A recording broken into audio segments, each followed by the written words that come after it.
They're trying to sponsor community discussions, and a lot of them have been between right-leaning and left-leaning people, trying to get some civil discourse and respectful conversation going, and people sharing their diverse ideas, and all of us trying to understand each other's ideas and where everyone is coming from. And mostly what we've done in the past is use documentaries, and we've looked at documentaries on social media and its impact, and on elections and on polarization itself. But this is our first time to do one on a community issue. We're trying to get diverse ideas out there and share with each other and have a very respectful discussion about that. So I certainly want to thank our panel for coming today. We have a great people. We are recording this. It will go on our website. And mostly we're recording it just so we have a record of the ideas that come up and can make reference to that.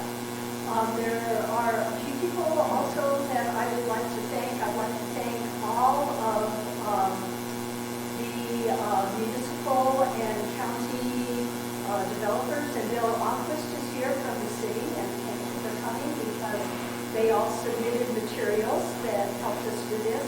I'd like to thank Patrick McFeely. She helped quite a bit with the IT and putting the posters together for this. And I'd also like to thank Paula Berg and Joanne Allen, who's also on our board, for kind of sitting and helping with the open house today. And Joe Jordan, who's on our board, who's our treasurer and our website person. He did a lot of little details to help us get this going. And then Meryl Workman is also on our board, and he's going to help us show me a couple of videos as we go through the discussion. So thank you all for coming, and a special thank you to Leslie Matthews, who's our facilitator.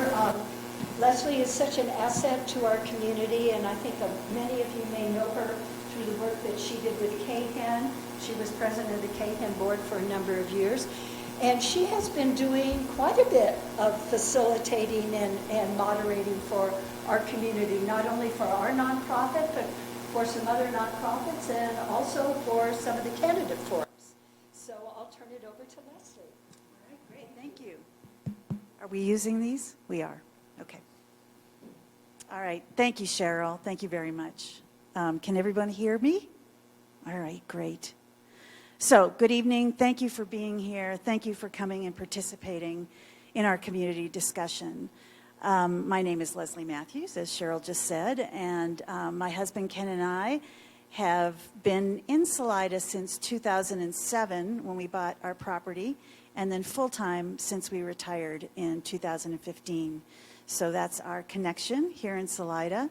And tonight, we're going to have this discussion, and I think it's important to note that we will have a discussion for about an hour. It may go a little longer than an hour, and then at that point, we'll open it up to questions from you all. So as you're listening, you might want to either jot down or remember what it is that you want to ask, so that at the time, we can really get a community discussion going. So let's see. So we're going to be talking about housing, and this is a very complex subject, as I'm sure you all know. And so it's important, and we've asked all of our panel members to think about answering these questions that we're going to ask tonight in a way that everyone can understand, in a way that can move the conversation forward and not use jargon and things like that so that everybody can understand. But you have to understand that when you have a complex topic like this, it's very, very easy to kind of get into the weeds, if that makes sense, and go into detail. So my job will be to hopefully gently bring ourselves back if, in fact, the conversation does kind of go into that weedy kind of detail area. So that's what I'll be doing this evening. So the panel will do their best to distill their knowledge in an understandable way. We have great experts here tonight. And so let's get started by introducing them. And I've asked the panel to just raise their hand when I get to their names so you know who we're talking about. So I'm going to sit down unless you can't see me if I sit down. Is it okay? Okay. All right. So a special note before we start, J.D. Longwell was supposed to be here tonight, and he was unable to make it because he did have a scheduled surgery, and that needed to take priority, which is understandable. J.D. is a town trustee for Poncha Springs, and we weren't able to find a substitute in time, so unfortunately we don't have a representative here from Poncha, but just to know that they're an extremely important part of this whole conversation. So let's start with introductions. Here we go. We'll start with Jeff Post, who is our real estate expert. There he is. That's Jeff. Jeff is a proud fifth-generation Salidan. After graduating from the University of Wyoming with a degree in business, Jeff returned to live and work in the place he loves best, which is here. Jeff has been an entrepreneur since his college years and has been a top-producing commercial realtor since 2000. He is the owner of First Colorado Land Office, and he's had that since 2006, correct? Yes. Jeff has a number of different things that he does for our community. I'm going to list some of those. Jeff was a Chaffee County Board of Realtors member in 2008 and was voted Realtor of the Year that same year. He was the president of the Salida Chamber of Commerce and also Chamber of Commerce Man of the Year in 2009, as well as past president of the Chaffee County Board of Realtors. In 2010, he became a founding member and chair of the Chaffee County Economic Development Corporation, and he currently sits as a director for the Salida Hospital District. Jeff is also the chair of a nonprofit low-income tax credit group called the Chaffee Housing Development Corporation, and hopefully we'll hear something about that tonight. That's a very interesting, I have lots of questions about that. Anyway, thank you, Jeff. Thank you for being here. Yay! Next is Becky Gray. Here she is. Becky serves as Chaffee County, Colorado, as the director of the Chaffee Housing Authority, which is a multi-jurisdictional housing authority formed in 2019. And that consists of Buena Vista, Salida, and Chaffee County as members, correct? Correct. She began her career in affordable housing as a research assistant, evaluating the effectiveness of grant-funded homeless services in Tulsa, Oklahoma. After completing her formal education, Becky served as the director of research, planning, and grant development for a nonprofit serving 12 rural counties in the southeast corner of Kansas.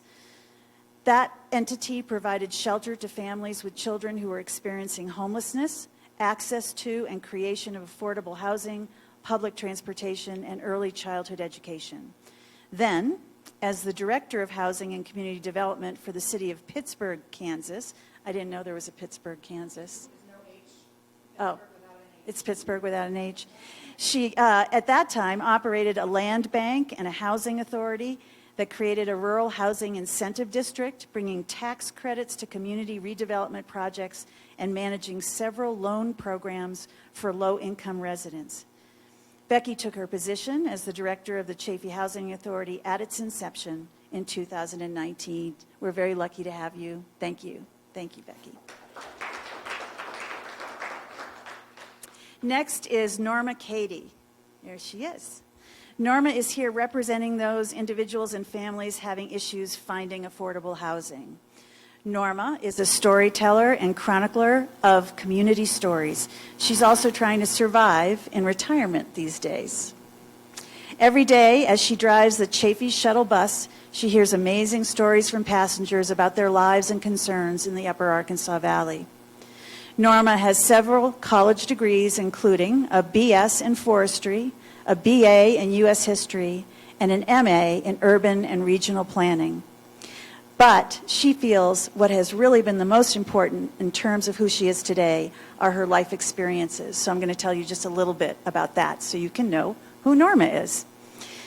These experiences include many conversations with old ranchers in the 1960s about the conversion of Lakewood, Colorado from ranch land to subdivisions. Her purchase of 10 acres of land between Salida and BV and the cabin she lived in during the 1970s. Norma worked as a Park County pest inspector focusing on pine beetle infestation in the late 1970s when she realized how concerned she was about the subdivision of ranches and the need for agroecology in land use planning. For over 20 years in the 90s and the 2000s, Norma worked as a land planner for the Navajo Nation in agriculture and community development. 20 years. It's pretty impressive. She worked as a Peace Corps volunteer relatively recently. She was in the Ukraine from 2007 to 2009, helping with community planning and development. And lastly, Norma is now retired to BV. She can't live in her cabin due to its distance from her work, and she can provide us with her experience of direct effects of lack of affordable housing in Chaffee County. Thank you so much for being here, Norma. Scott Simmons. There he is. Scott Simmons is the Director of Development at Fading West. Fading West Development creates pre-built housing at their BV facility. They work with property developers across Colorado to provide their communities with quality pre-built housing options at sensible prices. With their innovations in design and their state-of-the-art building systems facility in BV, they can produce homes that can meet the unique needs of almost any project. Fading West Development has worked with Chaffee Housing Trust to develop affordable housing in Chaffee County. Scott's primary responsibility is to oversee land acquisition, site planning, entitlement, and development processes, ensuring that each Fading West community is functional, beautiful, and attainable. Scott brings a diverse skill set inspired by his experience as a licensed landscape architect and grounded by his civil engineering background. Welcome.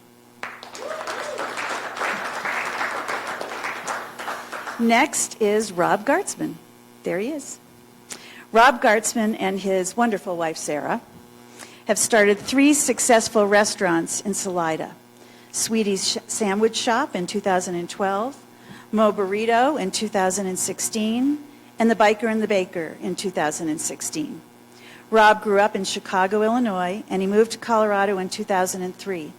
After living around the state and graduating from the Leeds School of Business and the University of Colorado at Boulder with a degree in operations management and entrepreneurship, Rob and his wife Sarah moved to Salida, and Rob is also trained as a chef and a mixologist.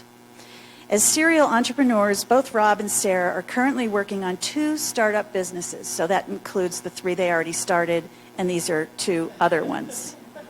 As Sarah, the first is a consumer packaged at-home baking mix company called Hey Sweetie. It's kind of cool. And the second, and very important to our conversation today, is a housing development company aimed at bringing apartment rentals to Salida for our service workers, which has become Rob's current passion business. Rob is a driven entrepreneur who wants to improve his community through small business. Welcome, Rob. And we all appreciate your restaurants, just so you know. Thank you for doing that. Yeah. Next is Abby Hutchinson. There's Abby.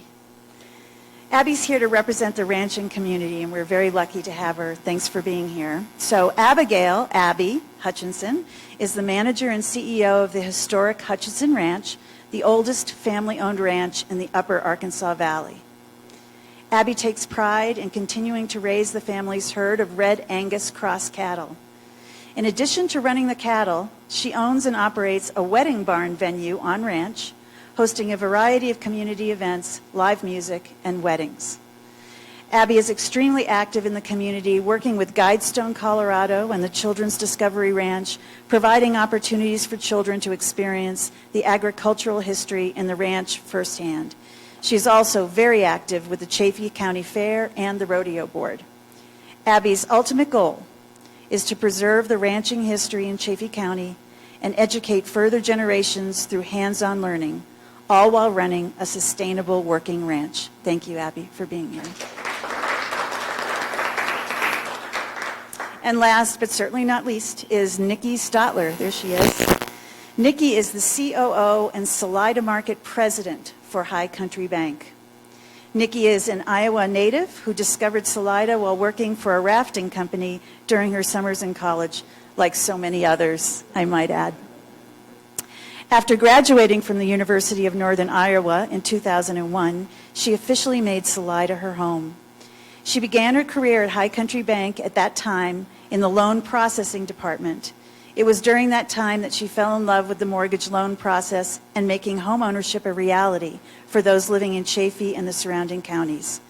In 2007, she was promoted to the Vice President of Mortgage Loans for the bank and held that position until just January 2022, and at that time, she accepted her current role as COO and Salida Market President for the bank. Congratulations and welcome. Thank you. So at this time, we're going to watch our first video before we start our questions. And Cheryl, where's Cheryl? Do you want to say anything about these videos, or is there any, or maybe someone on the panel? Do you have anything to say about the videos? Mm-hmm. So I will just say that these videos were a product of an initiative called We Are Chaffee. It's funded through Colorado Public Health and Environment's Office of Health Equity, making the connection between our health and our housing stability. And really the goal behind We Are Chaffee is to recognize that we're all people who live here and we have a lot more in common than we have different. So I think that's the point of We Are Chaffee. There's more information in the back.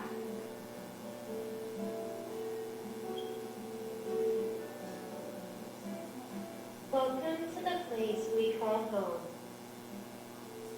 Our family lives in a 540 square foot mobile home. Most people have no idea that I've grown up and continue to live in a trailer. I was once ashamed with my family's surroundings. Now I embrace and appreciate my family's home. Even though to some this is just a trailer, it is our family's foundation. I remember signing up for welding class as a freshman in high school. My dad wondered out loud why I would do that instead of learn the necessary skills like cooking and sewing. He was an old school pipe fitter. Wouldn't you think he'd have encouraged me? Our community desperately needs more housing options for those who are caught in the trap of not qualifying for affordable housing programs, and they can't purchase a home on the open market. Working at Chaffee County Habitat for Humanity has shown me the positive impact made for families moving into their forever homes. We hope to someday experience the joy and security of purchasing our own forever home. 16 years ago, Jeremiah had experimental back surgery because of a work accident. The surgery had failed. Soon things went from bad to worse. We were forced to experience things we never imagined, but we endured. The bills came in, $80,000 in medical debt with insurance. Collectors were relentless, calling me at work daily. Suddenly, 2 incomes were one, and we lost our home. This time was disastrous for our family. We had the chance to move into my childhood home, somewhere safe. I am proud to share my tiny childhood home with my son and now my granddaughter. Hey, Granny. What, Micaiah? Why is this house We now live in fear of losing our home to make room for more RV lots. This means we will be forced to demo the home we've grown to love and all of the expenses. Finally, we can now afford to buy a reasonably priced house, but with the increasing housing crisis in Chaffee County, our dreams of homeownership are diminished. Thinking back to the days of my high school metals projects that remain attached to my home, I can't imagine the process of demolishing all of my hard work and dedication. We won't go easy.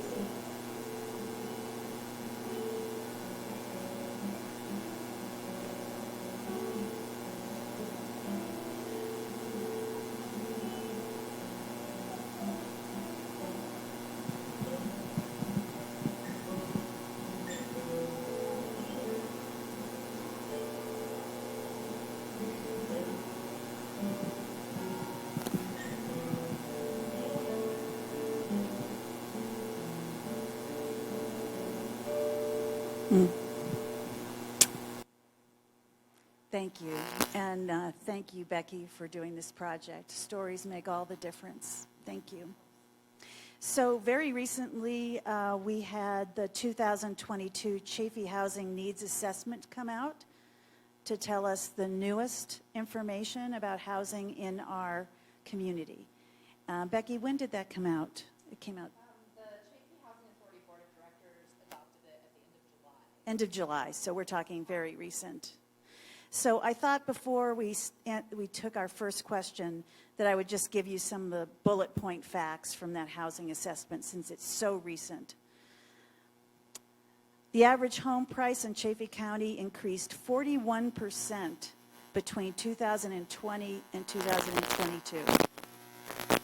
In for a minute, that's 41% in 2 years. It's amazing. Presently, home ownership is out of reach for 91% of county households. So a lot of people already have their home, but if they were looking for a home, they wouldn't be able to afford a home.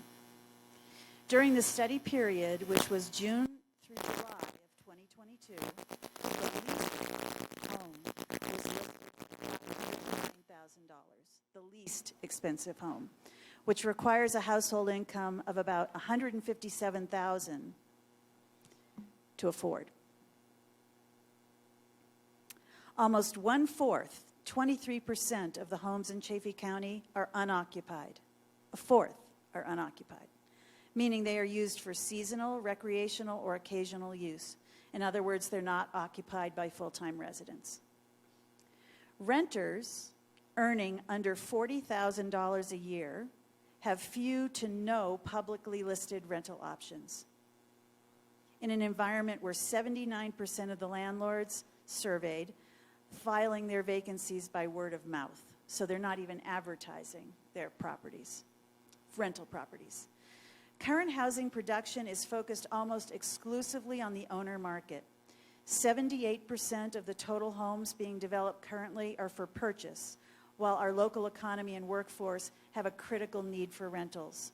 According to the Housing Needs Assessment, nearly 60% of housing being constructed should be for the rental market. It's not, but it should be. The Chaffee Housing Authority strategic plan can be seen by you. I won't talk about that. I'll let Becky talk about where you can find that strategic plan. So, what does the report recommend?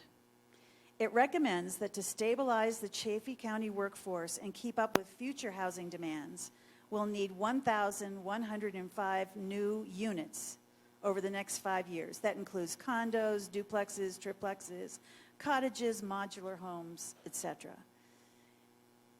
And those need to be available at a variety of income brackets.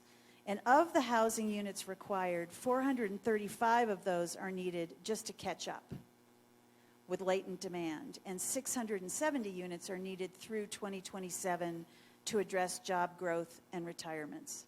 So, The majority of housing being built and or sold in Chaffee County is specifically for households that are making at least $150,000 a year and more often more than that.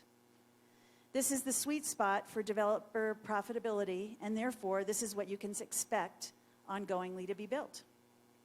There's a new powerful market for these homes. Moving in are two-income internet-based workers, recent retirees, second and third homeowners who like to vacation in the beauty of Chaffee County, and people that can invest and cover the cost of their mortgage with vacation rentals. This is what the market is right now and what it will provide. However, for a community to thrive, it needs a spectrum of housing types and prices. Without housing for the community's workforce, services and lifestyle will suffer, and at some point will become untenable. We cannot thrive without housing options for teachers, police officers, firefighters, hospital staff, restaurant and retail workers, county and city workers, construction workers, office workers, nonprofit staff, and many more of the people that make our community work and thrive on a day-to-day basis. The vast majority of people that work in these jobs do not meet the income requirements necessary to purchase a home in Chaffee County, and most cases cannot find an affordable place to rent either.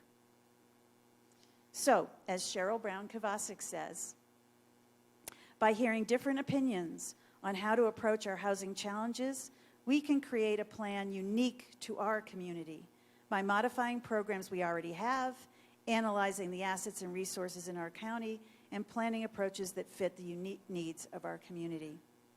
So we have a panel of experts here, and this is our opportunity to look and see what could we do that's unique to our community. So we're going to start with our first question. We all just heard the most up-to-date facts on our housing situation here in Chaffee County. Did anything surprise you that I just said? And from your unique perspective, what can you add or illustrate to help us better understand the current housing situation? So I'm going to pass it off to the panel. And I'm not going to go down the row. I mean, if you have something to say, you can raise your hand. Someone will pass you a mic, and we'll go from there.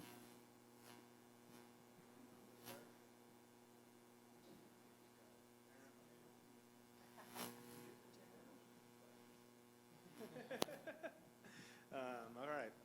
Can you guys hear me all right? Okay. Mic's not on. Can you hear me without the mic? Okay. I guess the biggest takeaway that I have from kind of these numbers, the numbers are hardly shocking. In fact, I'm surprised they're not higher. If I'm being honest, and when we look at the housing market, I mean, it's incredibly frustrating for a lot of people. I firsthand have a lot of employees who all work for me. We depend on them to make our businesses operate and make the things in town operate. I see that it's a struggle for us to find people. It's a real struggle for us to hire people at certain times of year. We have job postings up sometimes now for 4 months without a single applicant. And it's it's directly related to the ability for people to find housing. I can make postings all over in Denver and other places, and I'll get a lot of applications. People would love to move here. And then the first question I usually ask them is, do you have housing secure? As soon as they figure out how hard that is to do and how expensive it is, they're no longer interested. It's happened countless times, and it's hard. It's frustrating. Our labor pool is incredibly small, and from my personal perspective, we offer a lot of great benefits in this town. We have nice restaurants, we have nice bars, we have nice retail shops, pretty much every sporting activity you can imagine. So it's a great place to be. But all those things depend on people to work there. And as it becomes harder and harder, various businesses and business ownership and other places, it becomes less and less worthwhile for people like myself to do this.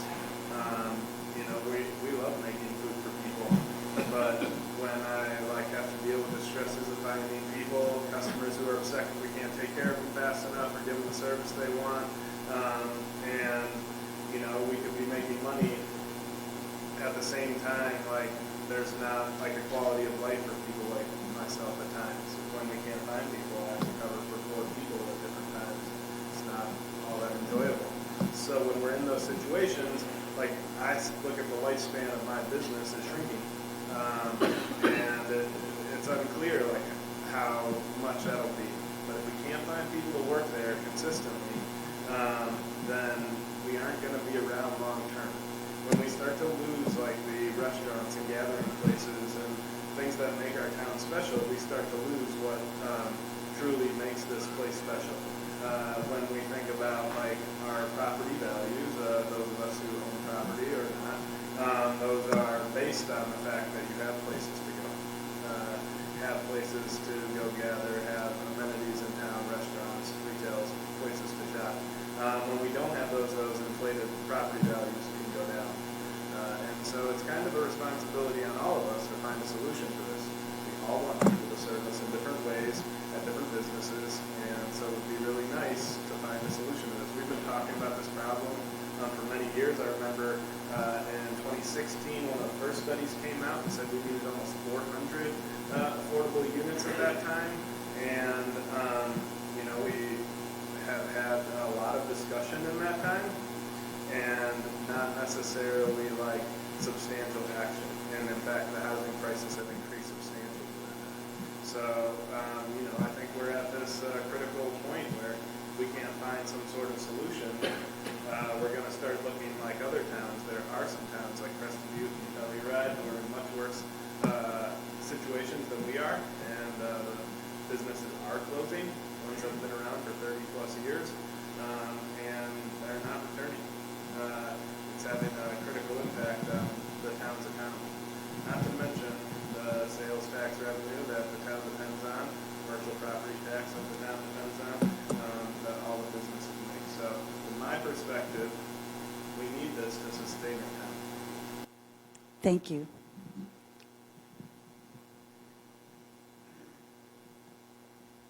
Hello? Now is it on? Okay. I probably can't speak as loud as Rob, so I'll use the microphone if that's okay. I'm going to add a little bit to what Rob said. It's not just the service industry. The employers that are out there are at far time high as far as out there looking for workers to fill the spots, and they're not getting them. And so, this. A little bit of that challenge, too, is it's not just locally here.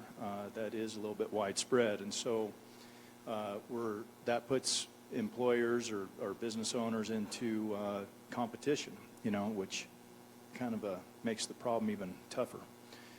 I think the only other thing I might add from my perspective that might help illustrate even I think when I'm reading the housing study and what the challenges are, I said it earlier, if it were easy, we'd have fixed it, right? And so the biggest challenge is a lot of the federal funding you get for affordable housing is around that 60% and under of area median income. And so a lot of the employers are paying more than that. And so therefore that those projects don't fit every Band-Aid. There is a big amount of demand, and I'll talk about Riverbend Apartments and Salida Housing Development Corp. and the demand that we see, and that is a 60% and under area median income. But the biggest challenge, because you can't get federal funding, is above that 60%, which there's very high demand from 60% all the way up to, well, probably 200% because of our prices. Jeff, could you translate what 60% average median income is? And so what's the income levels we're talking about that there's no help for? Oh, or maybe Becky. Nick? Yeah, yeah. Yeah. This is a representation of income brackets. So usually colors is a different income bracket. This is 30% below of area median income, 30 to 50, 50 to 60, and so forth. If you come up here afterwards, you'll see what that translates to in terms of an hourly wage. So I'll pick on 60% because that's where we're at.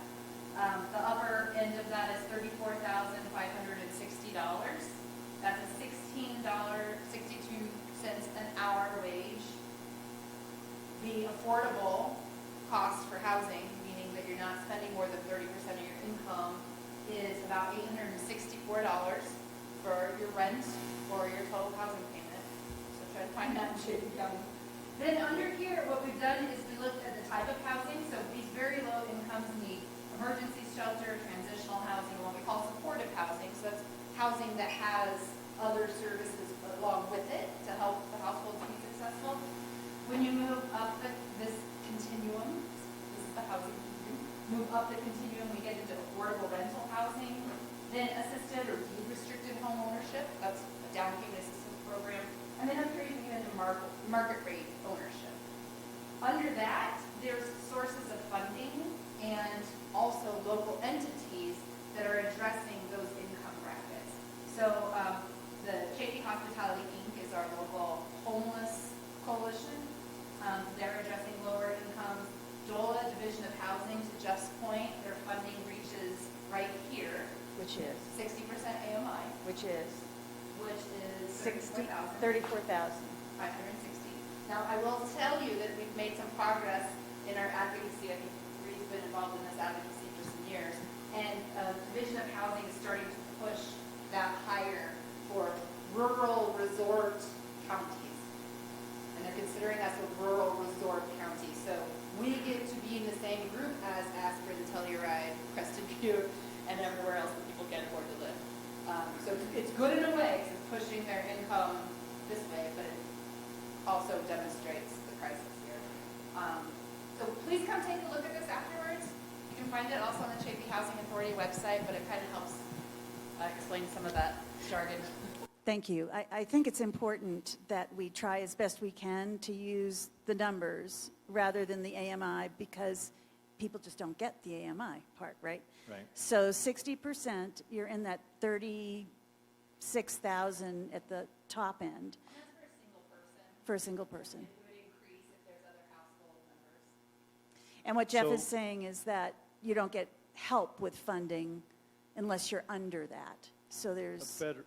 Federally, that's why we're here to figure out other solutions, right, to be creative. So, one last thing I'll add to that, and then I'll shut up. I've seen scenarios where people decide to move to part-time, keep their income down instead of bettering themselves and growing in order to continue to qualify.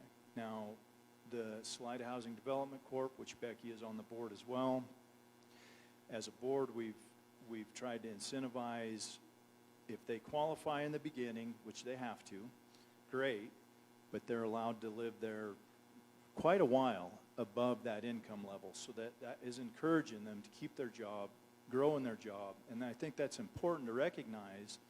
If you have a project set up this way, at least in our area, you got to give them some room to grow, so they're encouraged to do that.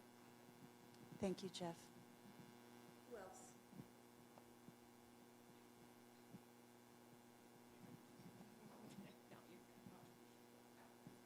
Does that work? Okay.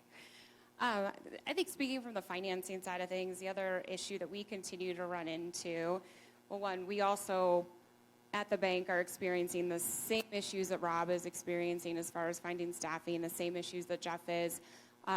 We can't hire tellers to save our lives, so if you get stuck in the drive up, it's literally because we're so short-staffed with people. But the other issue that we run into, so on the financing side of things, we work with USDA. USDA offers a 100% financing program. It's a guaranteed loan program. It's a wonderful program if you can get somebody to fit inside their parameters. So they have maximum income limits for each county to be able to qualify for their programs. So for a 4-person household, the maximum income that you can make is $108,250 to qualify for their 100% financing program. Well, that at our current housing prices doesn't allow for much of a mortgage payment in Chaffee County. So what we're seeing a lot of people do, and we're seeing this a lot even at the bank, is we have a lot of people looking in Saguache County, finding homes in Moffett, Villa Grove area, Canyon City is still relatively affordable, so moving out of the area or even making that commute from Canyon City on a regular basis. And then now we've added the $5 a gallon gas prices on top. So these, what were affordable houses a year ago to these people, the price of gas is now once again making them unaffordable. We've had some great luck with the Chaffee Housing Trust in helping educate potential buyers for some of their programs to be able to get into a house. But that process is long, and people have to be willing to stick with the process. Reed can certainly attest to just coming off of a very long project. That was an amazing project that got 8 families into homes. But it was a process, and those people had to be committed for 12 months or more before they were actually able to get into that house that they were looking for. So one of my favorite stories, and I think one of my favorite success stories, is I had a couple that we worked with. I started working with them probably 4 years ago because they wanted to buy a house, and they would be the perfect qualifiers for a USDA program, but they had to be able to find the right house to fit into that USDA bucket, and they had a lot of work to do. They had some debt to pay off. They had a couple kids in that four-year time frame. He started his own business, so he became self-employed. So we're literally working with their accountant kind of on how their taxes have to show so that they can still qualify for this program. Last summer, they made it work. They bought a great house in Nathrop, probably the last good deal in Chaffee County. So there are success stories, but it requires a lot of education. It requires a lot of time. And unfortunately, I think what we're all feeling as employers or people within the workforce, the people that we need to come help our businesses succeed and to help this town succeed don't necessarily have that time to make those things come to fruition. Thank you, Nikki. Anybody else? Norma, do you have something you want to say? Okay, great. Hi, I'm Norma Cady, and I'm a renter here in town. And I wanted to just share a couple things. I've been a local, it's been my base of operation for 50 years. I moved to the area in Park County in 1972. I didn't live here full time, but it was my dream to stay here. And then as I was here, my land I bought for $3,273 for 10 acres back in 72, and it was only 32, whatever I said, dollars a month for the land. And I was in this delusion that I'd build a house on it, and I did, but it was too far from town, so Buena Vista is where and I always say Buena Vista, was where I came to do things here in town. Back in 1970s, I was a forester for the part-time. I couldn't find full-time work because only Vietnam veterans got to work for the Forest Service full-time, and I had to work summer jobs, so it was like that constantly. So I finally moved out of the area to have a job, but I'd come back here all the time. So I had a second home, but now I don't own it anymore. My kids own it, and anyway, that's out of my range. And so I could stay there, but it's hard to commute to town for jobs. For 30 years, I was mostly a employee of the Navajo Nation, where they don't have to own land. Private property is not a thing there, so I sort of forgot about that problem. And then I moved back in 2013, and my rent when I left the Navajo Nation, my rent was $350 a month, and then after that, I came here and I had a roommate every year for like good grief. From 2013 till 2018, And I had a roommate sort of, but it was still getting up there in expense. And then when COVID hit, I didn't want my roommate because he worked in a hospital, so, and I didn't want one anyway. And so my rent was, at that point, was $704 a month. And then it became $850. Then it became $950. And then next, at Christmas or January 1st, it's going to be $1,200. And I'm a retired person, supposedly. My retirement income is based on what I made 30 years ago or so. So my retirement income for a person my age and for my work experience is, I got it written down here. Between my retirement income, my pension, and my Social Security, I make $1,657 a month. And so if I have to pay increased rent, and I'm 71. I mean, can't I retire? But I'm going to keep driving the bus until I'm injured or something happens and I can't drive it anymore. And so then, once I can't drive the bus anymore, and my hours are really irregular, so I just never know for sure. So one thing I do to save myself is I put any extra money, whatever that means, in a savings account. And I hope that doesn't contribute to my wealth so that people will say I denied things, because I need to pay for a car if it breaks down. I need to pay for medical bills. Of course, I have insurance. So I need this savings account in order to feel safe, because one other thing is true, because of the limits on the, the AMI or whatever, I make too much right now to qualify for low-income housing. But I make too little to qualify for to purchase a house. Plus, I'm 71 years old. I don't know what to do. I'm going to have to, January comes along, I'm considering, what am I going to do? I have no idea. And here I've worked hard all of my life. It's not like I've been a freeloader. I've worked hard, and I pay my bills on time if I can. I always have, and now I have this savings account that allows me to pay my bills. So so I'm basically retired on a fixed income, even though I have a temporary job until I have 50 years of calling Buena Vista my home, even though I lived on the Navajo Nation.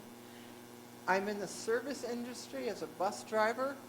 My landlord said, well, you can always ask for a raise. I went, oh gosh. So I make 16 something an hour, and I love my job, but that's not enough. And then to think about the people that don't have a pension and don't have a savings account like I've managed to collect from my extra money, and they don't have Social Security, and they have to pay rent like that on $16.72 an hour. Come on. Thank you, Norma. Norma is just an example of the many, many people that are struggling. So Norma is not a aberration. Let's put it that way. Thank you so much. Do you want to say something? Yeah, I wanted to say thank you for sharing that story. In the Chaffee Housing Authority office, we hear very similar stories. I'm not doing anything wrong. I'm doing all the right things. I am employed. I'm employed with 2 or 3 jobs, and I still can't do it. So thank you for being brave enough to share that story. I want to kind of shift gears a little bit away from money and talk about policy. In the housing needs assessment, we recognize that 86% of the households in Buena Vista and 93% of the households in Poncha Springs are 2 people or less. 2 and 1% households is the bulk of what we have. What we are producing as a county is 3-bedroom homes, typically on 2-acre lots with a well and a septic. And so I asked myself why, because that's absolutely the easiest thing to build in Chaffee County. So we're at a really wonderful crossroads. Norma and I were talking about that earlier. We're in a really unique position to be able to weigh in on a lot of local policies to make it easiest to build the type of housing that we need to support our economy and to keep this good thing going. Because we are in the middle of a land use code update with Chaffee County, and the city of Salida is also in a land use code update. So this is an opportunity for us to weigh in on policy that will make it easier to build the housing that we need, and perhaps harder and more expensive to build the housing that everybody else wants us to have so they can move here.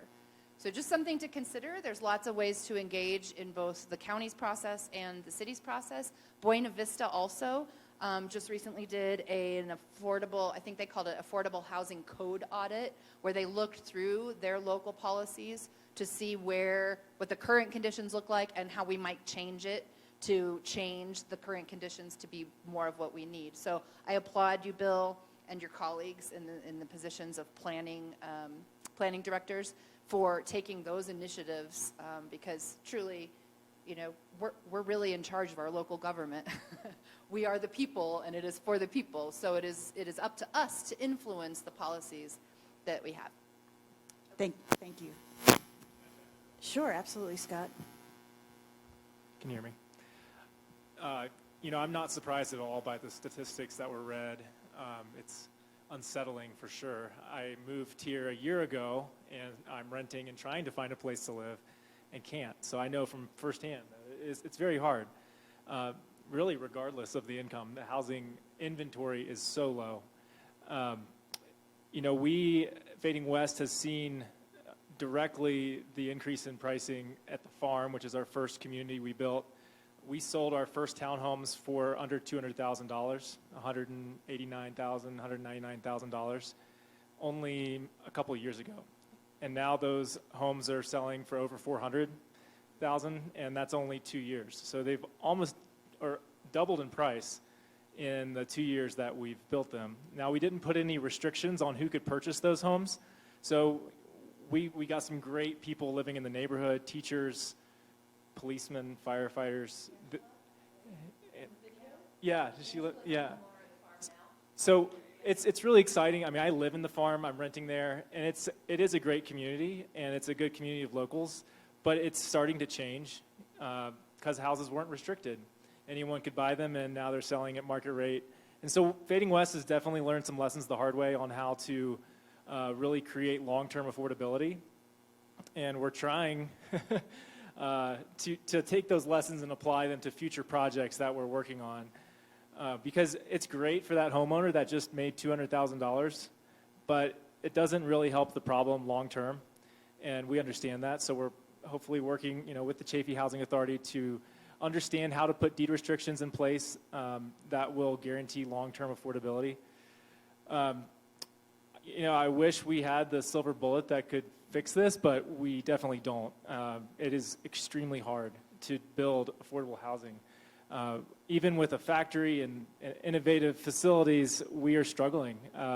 Just to read you some statistics that are contributing to this problem, if you look at the lumber and plywood prices over the last 2 years, from 2020 to 2022, it's increased 87%.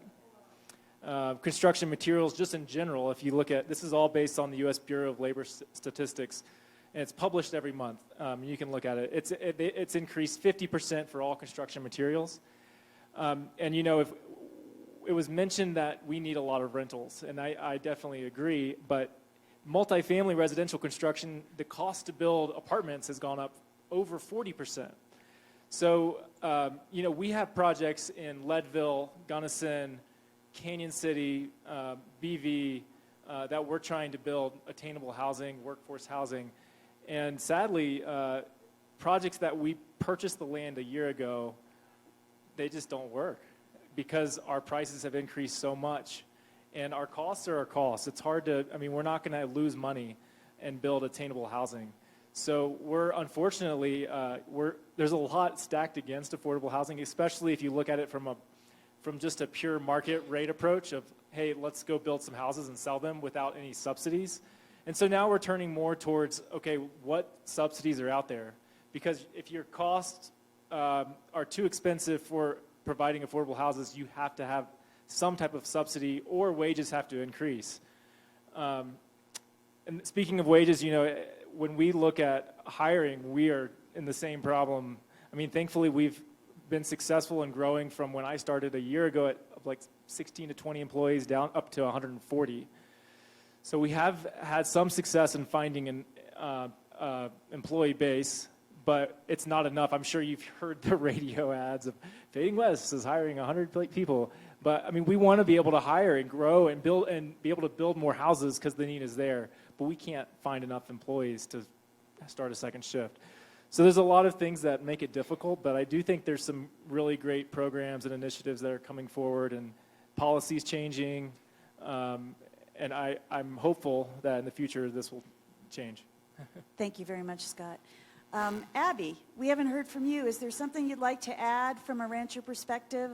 You know, how do you see it from your viewpoint?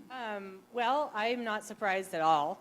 We spoke a little bit, she mentioned in my short little introduction that I work with Children's Discovery Ranch is a school out at my family's ranch, and so there's, 15 probably teachers out there, if not more. And most of these teachers have no place to live. You know what I mean? And we're trying to get them in these houses and come and take care of these other people's children that are moving in here. And, you know, the problem that we've all kind of been talking about is having a workforce that can live and survive in Chaffee County on these incomes that us business owners can provide for them is a challenge. I also just want to represent the ag community by saying we don't want to force the few of us farms and ranches that are out there away by saying, you know, give up your land, let's put in multifamily units or these big ranches where you've got houses on every 15 or 35 acres. So I just want to speak to that and make sure that people are aware that there is available land out there. And when you drive by it, we don't necessarily just want to eat up our farm and ranch land for affordable housing either. At our place, at the Hutchinson Ranch, so we're between Salida and Poncha Springs, we have multiple, you know, we're trying to create a sustainable environment where we can get, you know, education programs out there, maybe some other farmers, maybe some sharecropping type situations, but we don't have the labor to do that. I mean, honestly, most of the labor that I get comes from the San Luis Valley and then drives away. And as we've all talked about, that's not a way to live. You can't drive for an hour for a 4-hour job and make it work, you know, at the pay that we can do. So what we're really trying to think about is, can we get some workforce housing out there, or is there incentives for ranchers that have available land to build something like a workforce housing where we can bring in people that are willing to put back in this community, you know, their tax dollars, buying food at restaurants, you know, their partners working at maybe the sheriff's department or food service and all that stuff we talked about. So that's important to us, but I just want to make it, you know, as you drive around the county, just because it's open space doesn't mean we need to put houses there. I mean, there's people here that are fighting tooth and nail to keep these ranch lands open. My ranch is in a conservation easement, so that means it's protected for perpetuity. I could sell it to Nikki, but she would still have to keep it in agriculture, if you guys don't know about conservation easements. So it's really important to me to speak to them. And with policy, I mean, land use code right now, if you have something to say, like, do it. You know, it's the time. And for me, like, pay attention. I mean, I've been so underwater living here and working on the ranch and raising my daughter. And it's like, with all of this change happening, I'm like, I've got to do something now to get people here to help us keep farming, to help my fields stay green. Because I signed, or my family did, on the dotted line to keep this in conservation easement, it doesn't just grow grass on its own. I mean, you have to be out there putting tarps in. You have to be out there unclogging sprinklers and ditches. And that requires physical labor. I mean, there's just very little that ranchers can rely on without doing physical labor. So anyway, I just want to put my plug in for ag land and education and teachers. So thank you. Thank you so much. Did you want to say something? I want to add to that because I think what you said about leaving open lands open is so important. Just because there is open land doesn't mean we should put roads and pipes and cul-de-sacs into it. We know, based on national data, where housing is affordable. It's affordable near services. It's affordable near jobs and near schools and near groceries.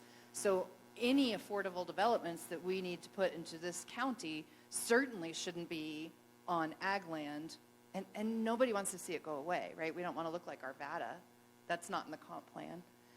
So we know, based on data and based on national research, that any new affordable development needs to go very adjacent to the city. It needs to plug into existing infrastructure because it's expensive to add new infrastructure.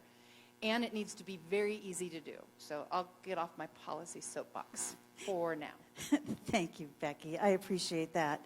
So we'd normally move on to question 2, but I think Rob did such a good job at kind of answering question number 2, which is this. If we don't intervene in a new and creative way, what do you see the predictable future look like here in Chaffee County over the next 5 or more years? And that assumes we still do everything we're kind of doing already, but just that trajectory that we're headed on, what would it look like? And Rob mentioned things like stores closing down, right? Not being able to get an appointment at the doctor's for months, which is already starting to happen. And I just so quickly, if anybody has anything to add to that, but we're not going to spend lots of time on it, but what does that predictable future look like if nothing, if we don't do something new, if we don't pivot, as I know Norma had said to me before, if we don't pivot now, what does it look like? Does anybody have anything else to say regarding that? You do? Can I start? I do. Okay. I want to make the connection to health, and I want to make the connection to long-term health outcomes for a community. There's longitudinal research studies that follow children who live in toxic stress. Toxic stress is defined as stress that is enough to release cortisol in your brain, which is the fight or flight kind of chemical that comes into our brain. It's good for us in small doses. So I think about like a wedding is stress. It's not toxic because you know it's going to end and you have support. Grad school was mad stress, also not toxic. Children who are homeless and children who have to move multiple times a year, which our children are doing right now, live in toxic stress. That means the cortisol levels in their brain are elevated for extended periods of time, and it causes the brain to develop differently. The capacity, the outcomes of those children over time have demonstrated that their capacity for innovation and entrepreneurship is diminished. Their capacity for self-advocacy is diminished. So what that translates to, kind of in a layman's terms, is without stabilizing children in housing when they're young, we will have to increase our social services in the end. So this is not a just now crisis.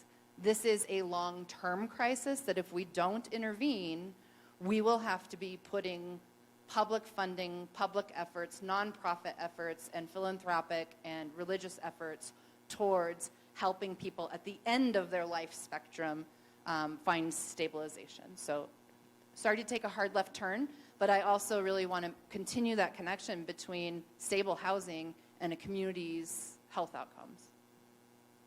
Is there anybody else that wants to add to what the predictable future looks like? Yes? I No? just have one or two comments. One is an us versus them attitude will continue, and that's very toxic. And it sort of relates to what she said. And then I'm concerned about Buena Vista losing its unique history. And it's a history that changes over time, but still, it's Buena Vista. And we need to work on the stories from everybody in this town and make the story a positive story rather than a depressing story. Thank you. Thank you. Anybody else? Predictable future. Going once? Going twice? It's not pretty. Let's put it that way. Yeah. It's not going in the good direction. Let's put it that way. It's very hard to maintain the culture of a place when it turns into just a recreational area. And that doesn't even speak to the stores closing and all of the other horrible things that can happen to a community. So I am going to move on to question number 3 without doing a video because our time is short and it's the most important question. And I hope you all have thought about this and can tell us how to fix all of this. No. Given the recommendations in the needs assessment that I spoke about at the beginning,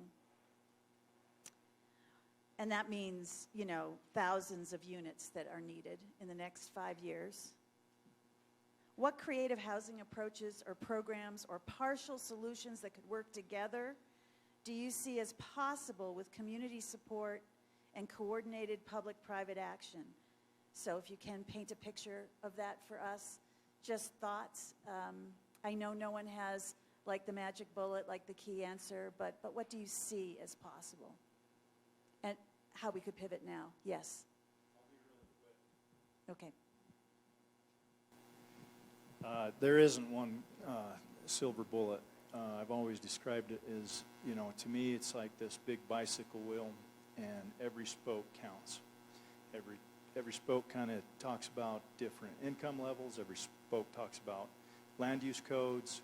What are we doing to try to accommodate that and yet keep our history and our open space? And that is a tough balance. All of those are very important to me. So a partial solution, because I don't have that silver bullet, obviously. I do think that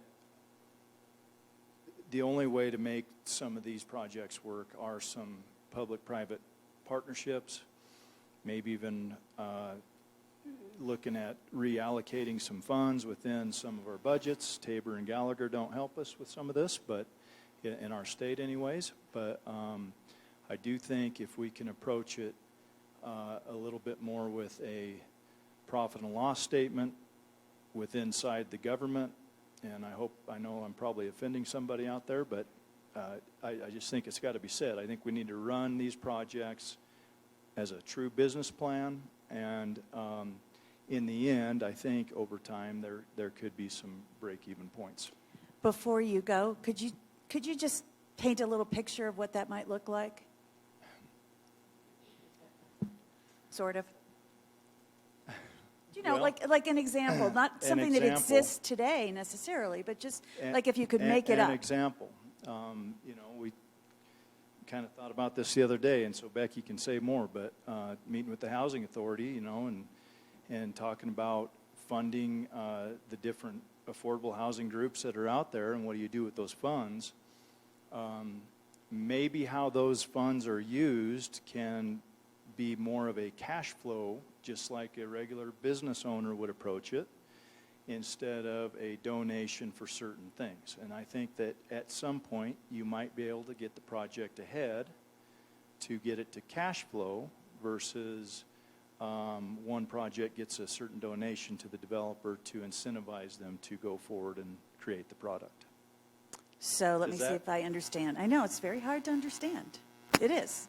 So I think what you're saying is getting it to cash flow means that if you're building a rental property, let's say, right, what you're saying is how do you get it to where it can be self-sustaining, correct? The use of those, looking at the use of the funds that might eventually go to different, whether it's the Chaffee Housing Authority or what have you, how those funds are used in order to cash flow the project rather than donate to the incentive of doing the project. Is that a better way to word it, Becky? Yeah, I think so. Here. Thank you. Some of you may know that the Chaffee Housing Authority is considering putting a measure on the ballot this fall to increase property taxes in order to help address the housing crisis. And Jeff, I'm going to say, I think what you said a little bit differently. There's two ways to subsidize housing. Well, there's probably more than that, but two basic ways. You either subsidize the build or you subsidize the rent. There's pros and cons to both. And what I think we came to in a very dynamic conversation earlier this week was that there's room for both. Some subsidies towards the build make sense. Some subsidies toward the rent make sense. What doesn't make sense is to raise public money to subsidize the fees that the public is putting on the project. Again, we are the people, and this is our government, and we have the ability to advocate for kind of sensible policy that doesn't increase fees to the point where we need to raise taxes to pay for the fees. So I hope I said that correctly. But I think the idea is to use the experience and success of our development community along with the advocacy of our affordable housing community to figure out how to do it right and how to make the housing products that we need in our community. And we have the capacity here in Chaffee County, we truly do. It's a matter of eliminating those us versus them conversations and coming together around a common goal, which I think Rob really clearly articulated. Our common goal is to keep this going. It's been good. It's fun. We like it here. And I think we can come up with some, in fact, I know we can come up with some really solid solutions in that aspect.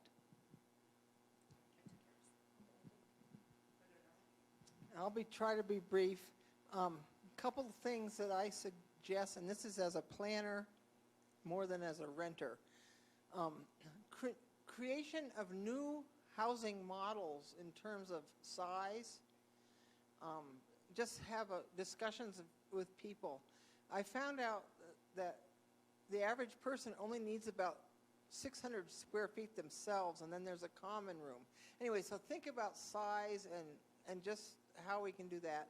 Another one is to determine co-benefits more than we are, and I'm talking about agriculture, because I'm an agriculture planner, and so the benefits of whatever we do in the future need to be beneficial to both people that are needing housing and people that might might be tempted to have their ranch get sold for housing. Do some kind of cooperative thing, which we're doing a little bit now, but we need to work on that. And then another one is a rental cap. I don't see why I should have to pay so much. And my landlord said that he's subsidizing my retirement. And I said, what, am I subsidizing yours? So there's something about that. And then another thing that we could do is find a way to include all the people that are complaining or something, to say, you have a role you can play. Once they have a role to play in something, it's maybe a little tiny role, but they feel like they're listened to. And so that's a possibility. Thank you, Mandy. Okay, who else? Nikki. I think, to kind of go back to Jeff's point, I think the big piece to remember is that we're all part of this boat, and that when we all work together, and support one another, that's when we're going to make the most progress. So I'll just speak from the financing side of things. We're the only community bank in Chaffee County. So we have a local board of directors. All of our donation dollars go back into your local communities. So every time you support High Country Bank, that is all money that goes directly back into the area. And one of the things that we love to do, and Becky will attest this because I keep hounding her about it, is to help with the financing of these projects. And we do those with waiving all of our fees, and then at a very, very reduced to next to nothing interest rate to support the financing of those builds. So I just encourage, like, if when you're trying to figure out kind of what you can do to, like, what's your piece that you can do to help, find those local organizations within the community that you see proactively trying to solve this problem and support them. Thank you, Nikki. Who else?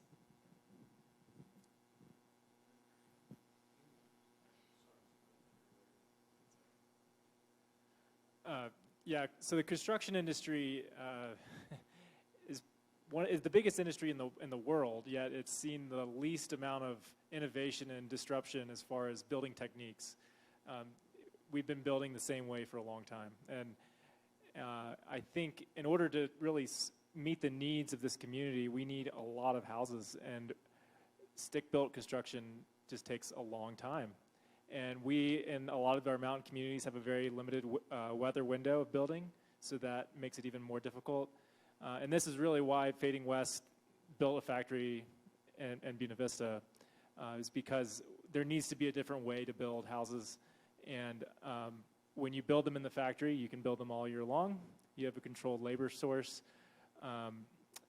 There's a quality control level that you can't really get sometimes on site when the weather and wind and everything's going against you. So I think that, you know, factory-built homes are one of the pieces to the solution of our desperate need in Colorado and just here in Chaffee County for housing. You know, there's a statistic, it's called the McKinsey report. It says that 41% of the current U.S. construction workforce is expected to retire by 2031. And that's pretty scary, because if you don't have a workforce, you can't build. And so I think bringing people under a roof and giving them a job and a paycheck and good benefits and secure year-round work is really important. And I think that can help maybe tip the scale a little bit more towards workers staying in the industry. But that's a scary statistic. We need a lot of houses, so we need people to build them. You know, I think from our perspective, Fading West is really trying to standardize and simplify housing. It's not really customizable, the product we're producing, but it is flexible. So it can be townhomes, it can be single family, it can be apartments. There's 1 bedrooms all the way up to 4 bedrooms. There's flexibility, but not whatever that word would be, customization, thank you. And I think you're going to start to see that more and more across the United States, where housing becomes more of a product that you purchase rather than something that you have customized. You buy a Toyota Camry with you know, a certain package. You know, housing might go in that direction so that it's quicker, easier to build, and I mean, I think the ultimate goal is lower cost so that it can be more approachable for more people. So I think Fading West, that's the direction that we're headed, and hopefully we can find some efficiencies in the factory-built construction. But really, it's dependent on a labor source. I mean, we're not dependent on robots in the factory. We're dependent on people. And so, you know, we need housing for our own employees just like everyone else. But I do think that factory build is part of the solution. Thank you, Scott. When we look at the problems that we have and what, you know, our needs assessment says, it says we need rentals. And what we've seen over the years is that our development community is really interested in building for sale units. It's much more profitable to build for sale units in the way that you can invest money. You don't have long-term interest. You can pay that back quickly as you sell the units at a nice profit, and then you can move on. And we found like what the sweet spots, as we talked about in those assessments, are. But what it said we really need are rentals. And So we have to find ways to partner with either developers or people who want to manage rentals. So it seems like there's two ways to accomplish rentals, and there's been discussions about this for years, about the city or county building some sort of housing complexes that they would own and rent as rentals. I guess we have to decide if that's the role of our government, is to have housing that we provide and rent. If that solves our housing crisis, then maybe that's a good route to go. But there are people out there, maybe not many of them, who are interested in building rentals and housing them. And those are the ones that we should really be facilitating towards policy and towards providing incentives. Maybe it's an agreement that says, like, this is the cap on your rent, and you're not limited to who you can rent to, but, like, if you figure out what it will work for you as a developer, like, this is how much money I need to make this worthwhile to manage 50, 100 rentals, 200 or more. This is what we need. So this is where our policy and the people who are in these positions that can maybe finance or help subsidize housing or other things, that's where we should be looking in terms of, like, how do we solve the problems that we need? The problem is we need rentals, so we should be working with the people who want to create rentals. There might not be very many of them, but if we can subsidize them or incentivize them, we can solve our problem more easily. Thank you, Rob. Anyone else?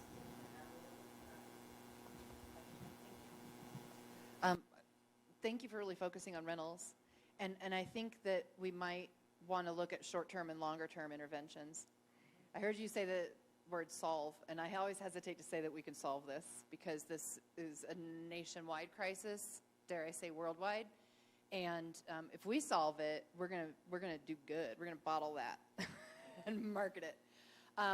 Short-term, though, we do need some rental subsidies. I've in this role in Chaffee County have been slow to say that. And the reason is I've lived most of my professional life providing rental subsidies, and to Jeff's point earlier, people will quit jobs to keep their housing. Wouldn't you, right? Being houseless is worse than being jobless. And I've been slow to say it. However, over the last 2 years, the calls that we're receiving in our office and the visitors that we're receiving in our office are making it incredibly clear that our market is requiring us to have some rental subsidies. On the wages that you see in this board, there's very, very few rentals available for people who are literally earning a paycheck here. And the only way that we can fill that gap immediately is by providing the difference for a minute. I don't want that to be the long-term solution, because it's never ending, to be honest. Like, once you start subsidizing rent, you just keep subsidizing rent. Landlords are going to keep pushing it up.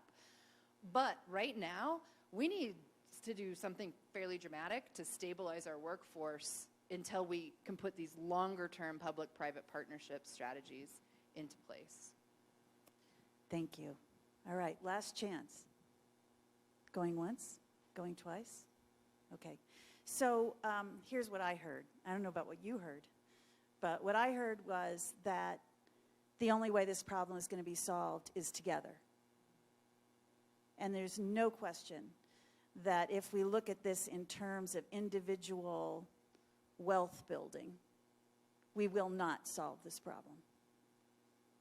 And there's a lot of individual wealth building going on right now. That's why we have had a 41% increase in the price of a home in 2 years. That's wealth building. I'm not against wealth building. I think wealth building is great. But we have a problem that cannot be solved through individual wealth building. You know, there are people that say that the West was won because of rugged individualism. But the truth is that the West was won through community. And I'm sure our Hutchinson Ranch family would be able to tell us about the history of when people came together to help each other out when things were really down. So rugged individualism is a great concept, but it's not in reality what makes things really happen when it's a community that's in need. So this is our opportunity to pivot, as Norma says, and to come together as a community. And I believe that with the expertise on this panel and with others in our room, that if we came together as a community to solve this problem rather than look at individual needs, that we would solve the problem.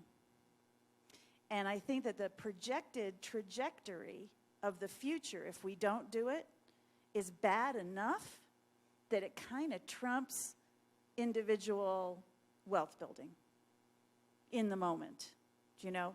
Because if you make a lot of money on your house, that's great, but if you want to stay in this community, you can't really stay if you don't have services. So I think there's a real opportunity, and I know the Community Foundation has brought together a lot of people, correct? Do you want to say something about that? Our executive director is here from the Community Foundation. So we have recently started a housing leaders roundtable, actually on Leslie's encouragement. So, and just an opportunity to bring together and talk about what everybody's doing, so that we're not being siloed in the housing space, and we're learning about what everybody has to bring to the table. Moving forward, I'm excited to be able to look at some other models that other communities are trying and do some critiquing about what could and couldn't work here in our community to kind of get to the point where we are all coming together to look at solutions. So, I mean, a lot of the folks here have been part of those meetings already. So thank you for participating in that, and I hope that it does help contribute to at least convening around a solutions focus. Thank you. So we have an opportunity. How you are involved is, I guess, up to you. Is there anything, Becky, that you'd like to say about how people could be involved in moving us towards a together solution? Absolutely.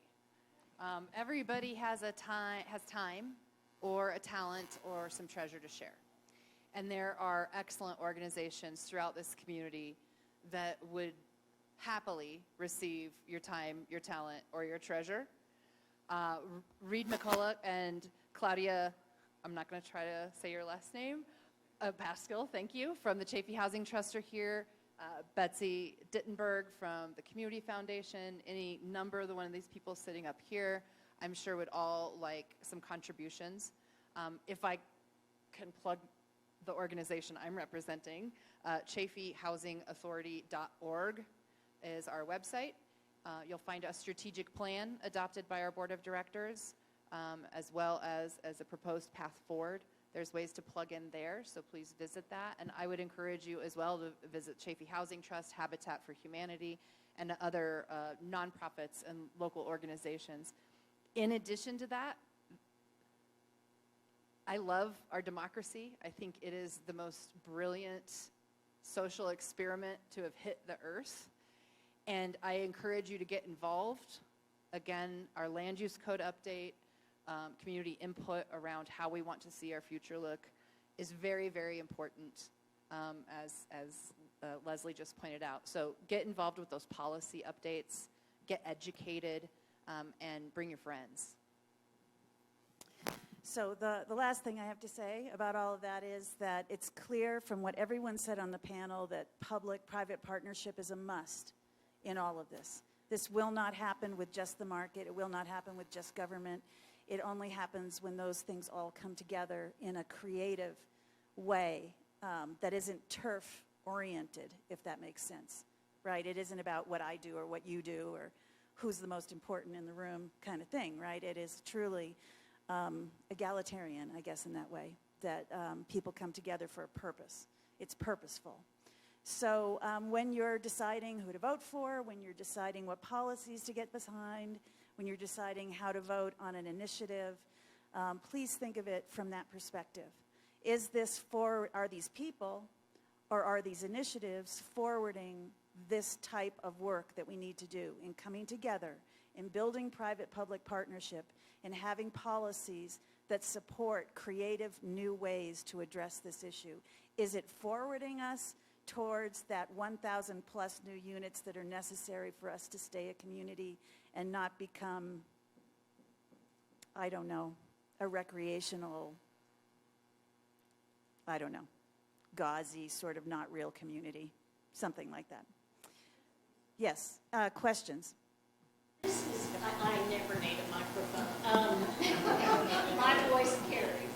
This is very succinct, and I imagine somebody in this room has the answer. Just for the sake of information for us that don't know, can someone tell us how many, I think almost everybody starts out renting when you're young, when you first get into housing. Can somebody say how many apartments there are for rent? Not homes, not BRB, but in BB and in Salida? Does anybody do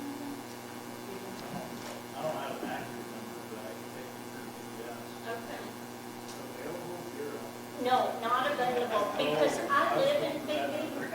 It seems like there's about 20 units in BB, but I'm sure I don't know. So how many are there? You have that number. I'm looking, it's new to me still, it's only a I month mean, old. would y'all be interested, I think about the young people that come here for whatever professional, where are they going? How many rental units? I mean, Fighting West only has them for their employees, I assume. No. They're for anyone. We're going to build current 77 units apartments in town. We're working on Carbon Street, which is another 50, 60 rental apartments. They're coming, I think, but there's not that many now. So the rate of home ownership in Chaffee County is 78%. So 78% of the homes in Chaffee County are owner occupied. Also 23% are empty, right? So those are owners that are not occupying them.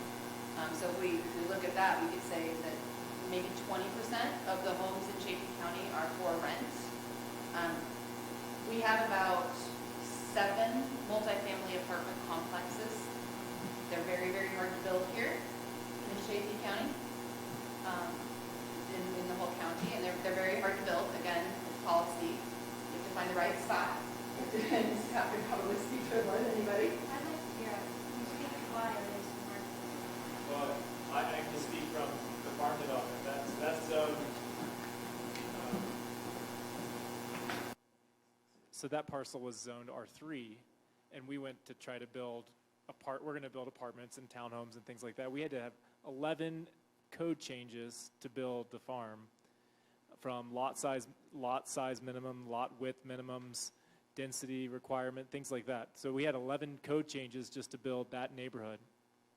Thankfully, BV is doing a better job, and they're looking at the code and making some very strategic changes to help incentivize affordable housing. And I think that's going to be coming out later this year, that's really exciting. But lot width, lot size, use designations, and just the amount of high density residential zoning in the town is extremely small. It's most of the town is zoned R1, which is low density. Most of the count. I mean, yeah, that is the hardest part. Is there's just literally only a very few lots and locations you can build apartments or even townhomes, and most of those, the land values are extremely high because they're close to the city centers or town centers. So there's a lot of difficulty in building multifamily in Salida and really Chaffee County in general. where some of the,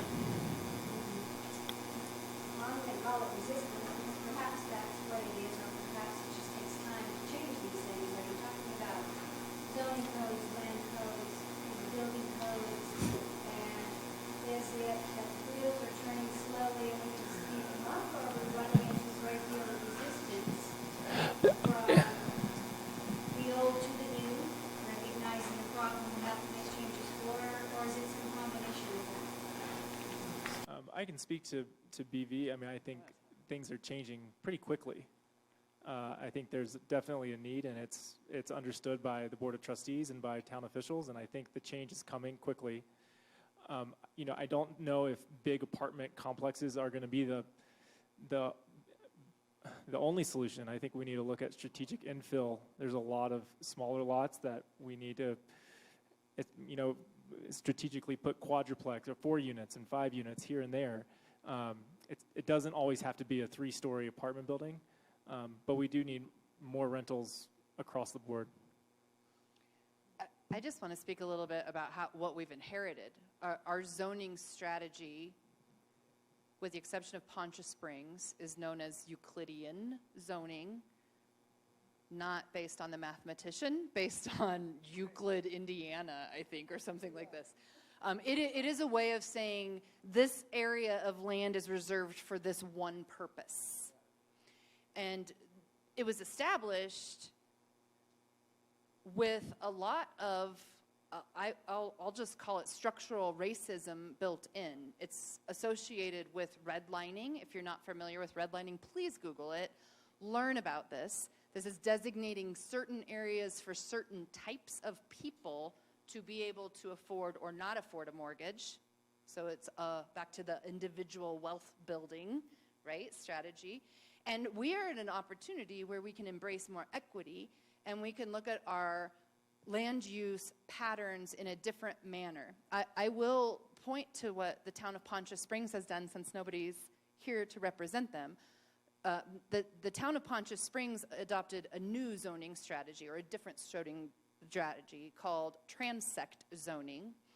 The simplest way that I can think of describing it is if you picture a bullseye, and the center of that bullseye is the city center. That's where it's going to be most dense. That's where you're going to have tallest homes, closest homes, and businesses.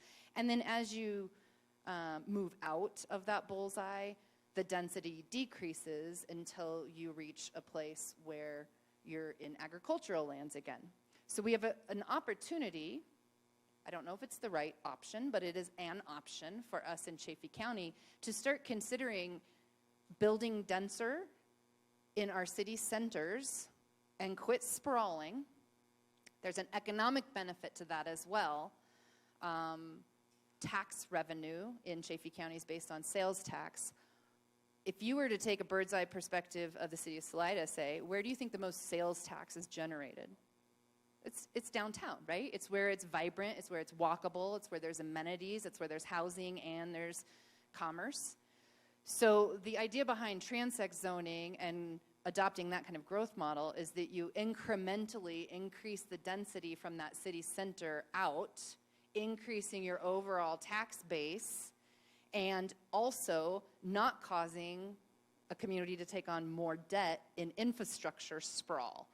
So I want to put that in the term of equity, because the infrastructure sprawl necessitates that you have transportation dollars, like Nikki mentioned, right? So if we want to put affordable housing in Centerville, someone needs to run a bus to Centerville, or we need to subsidize driving to Centerville or something like that. Bad for the environment, bad for the landscape, everything.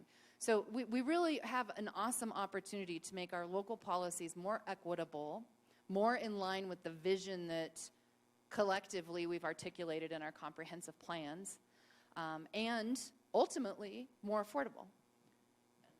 And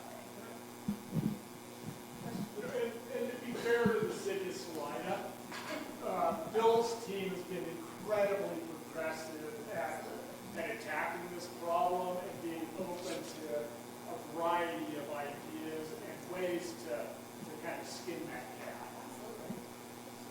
I think all the communities, just to be clear, all of the communities in Chaffee County are trying.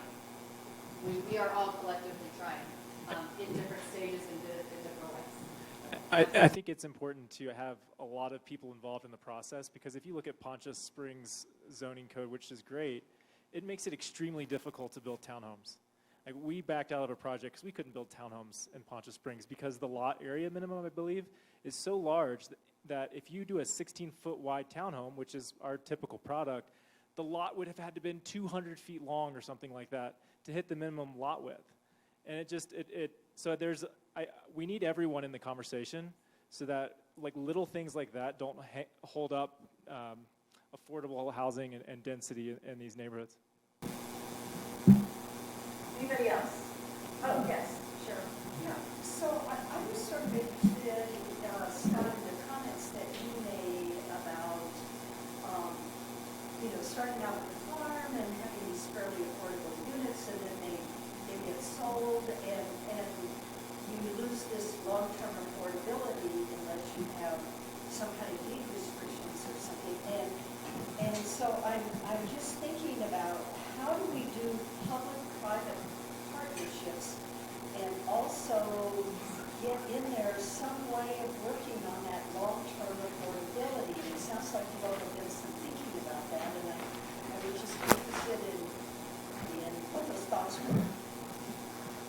Yeah, I can speak a little bit to that. A lot of our surrounding communities are doing this really well. I mean, if you look at Summit County, a lot of those communities that are for locals are deed restricted in perpetuity, so forever.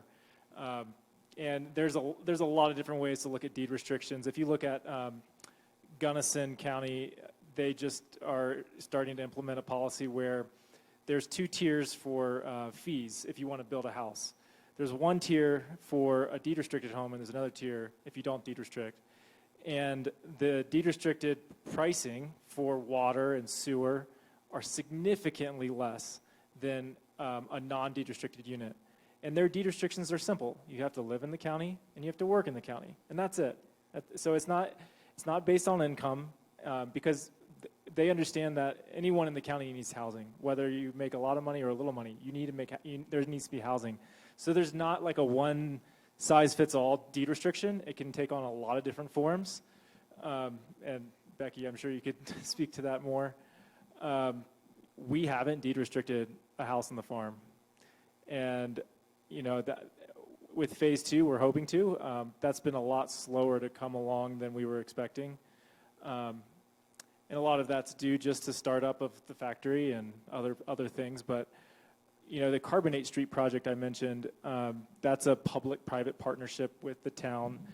We're building 50 to 60 rentals and 20 to 30 for sale. All of those units will be deed restricted. So they'll be deed restricted based on guidelines from Chaffee Housing Authority that will have appreciation caps and income qualifications and residency qualifications, things like that. So those units will be tailored to a specific group. The farm is more of a mixed income. It's more of a cross-section of the community is what we were hoping to go for. So you'll have retirees, you'll have first-time home buyers, you'll have families. Carbonate will be just all deed restricted across the board.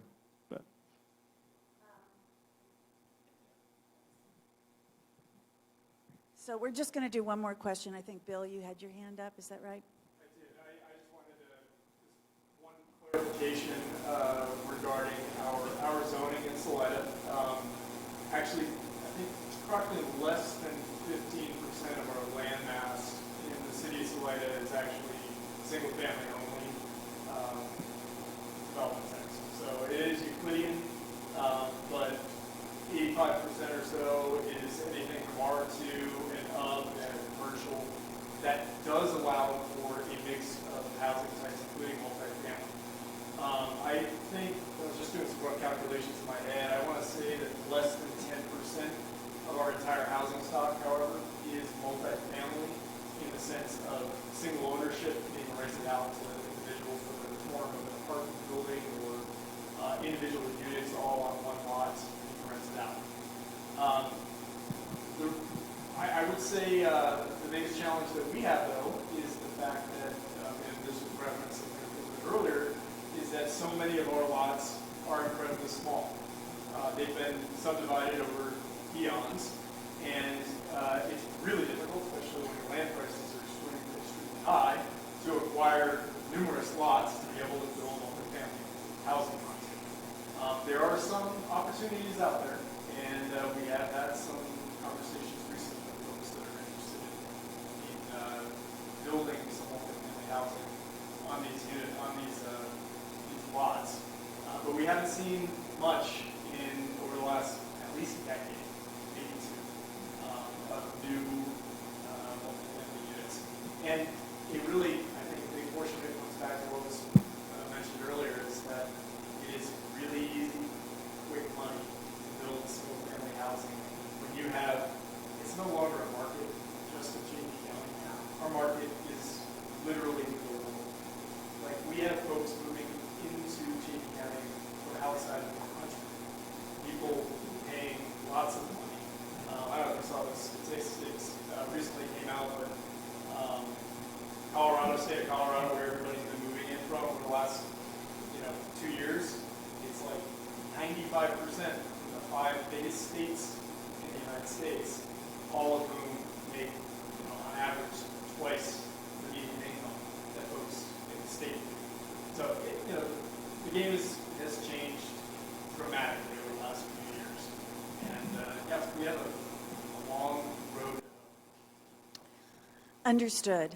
I do think, however, that we're at a place where the pain level has gotten high enough.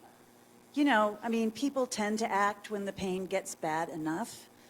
And I think we're reaching that bad enough stage that if you put a brain trust together of all the people on this panel, of all the government employees, and stuck them in a room the way we did with COVID in 2020, and said, you know, let's figure this out, that it could, with the right people in the room, be figured out. It's a community problem, not an individual problem, and it'll only be solved through a community solution. Yes? I do have one more thing to add, finally. So I know we're all here to solve this housing crisis and get workers here and to take care of us business owners that are doing it, but I also don't want to be lost in the conversation, and I'll continue to do that, spoke on Jeff's wheel here, but that we have to be careful as we look at our town centers of Salida and Conscious Spring to really keep the core of the historic value intact, because I think that as even I see some really great businesses that have gone in and have built kind of with the Salida brick style and trying to keep some of the historic nature, but there's lost. And it reminded me of my dad came in, you know, and I was like, well, this was Jelinek Speaks story, you know, when we were sitting at Highside. And so I don't want everybody to get all rushed into finding affordable housing and getting people here and taking people here, and kind of lose the integrity of what this valley and this town was actually founded on. So I'll keep finding turning out with that too. But I just as people go into town centers, we have to be really careful to keep what Salida really is there, because that's really what is beautiful about living here too, is that it has been preserved for so long. The stories are still here, and that makes me want to still be here, and I think everybody else too when you see that side of things. So I just want to make sure that's not forgotten in all the conversations as we go. And the sale bar is a prime example. I don't know how many of you know where the Salida sale bar is, but it's gut-wrenching when you drive by there. I worked there for 14 years. My grandpa was a veterinarian there, and there's tiny homes being built right up to the fence. And us ranchers and producers can barely stomach it. And it is, yes, affordable housing, and I know there's different perspectives, but that's what I'm saying is that is going to be lost quickly. And they were a ranching family that was exposed to a lot of pressure for, you know, affordable housing, and so we've lost that, and that's also going to impact producers. But if anybody wants to drive out there, that's a pretty hard pill to swallow when you see that part of the industry. Thank you, Abby. And that's why it's important for that perspective, your perspective and the rancher perspective, the historical perspective, to be in the room. It needs to be, that perspective has to be there. Because one of the reasons we're here, we being people that have moved here, that weren't here, you know, hundreds of years ago, came because Salida moved us. And that's because of the history and because of the way the town has been over the years. And so no one wants to lose Salida, you know, to having it just be convenient. So, but again, if that perspective's in the room, then it can be respected and honored. So I hope it will be. Yes. The good news is, I don't know if it was 75 years ago or 100 years ago, but now they were talking about the need for affordable housing. Nothing new, but the pain, like I said, the pain level's gotten a lot higher. Yes. I think we're going to have to stop, unless it's really short. Do you have something? Very short. Okay, go ahead. I just want to say that I came here 50 years ago, and I heard so many stories that were told 50 years before that, that we're just a reservoir of stories. And I could tell so many ones about the veterinarian, Hutchinson. And there's so many other stories to tell. It's just from 50 years ago. They were telling me stories from 50 years before Thank you. Thank you, Norma. All right, so I want to thank everybody for sticking with us. We went a lot longer than we expected to. It's a difficult topic, and I didn't want to shut it down before we really had our questions answered. So thank you so much for being here and being part of this conversation. And hopefully you'll have opportunities to be part of the solution in the future. So thank you.